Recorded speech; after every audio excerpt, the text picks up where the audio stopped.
যারা আমার মতো কাজের মানুষ তারা কি করে ফোন ঘাঁটবে, কি করে ফোনে কাজ করবে, এইভাবে বাসন মাজবে, ফোন রেখে দিবে সামনে, বাসন মাজাও হবে, ফোনে ভিডিও দেখা হবে, আবার হাত ধুয়ে লাইক কমেন্টও করা যাবে।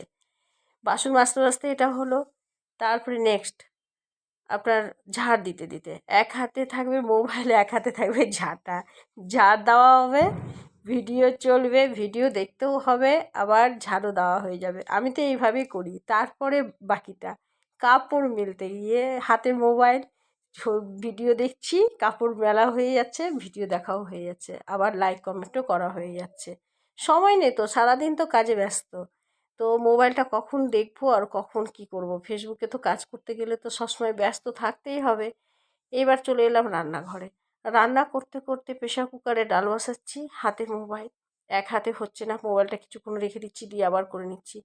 তারপরে বরমশাই তো আবার বাজার করে নিয়ে এসেছে, নিচে রেখেছে, আবার উপরে নিয়ে এলাম, তবুও হাতে মোবাইল। তারপরে সবজি কাটতে বসেছি, সামনে রেখে দিলাম মোবাইল, তারপরে সবজি কাটছি। সবজি কাটা হয়ে যাবে, ভিডিও দেখা হয়ে যাবে, লাইক কমেন্টও হয়ে যাবে। মানে কাজ করতে করতে সব কিছু করা যায়, কেন আমরা তো গৃহবধূ, আমাদেরকে তো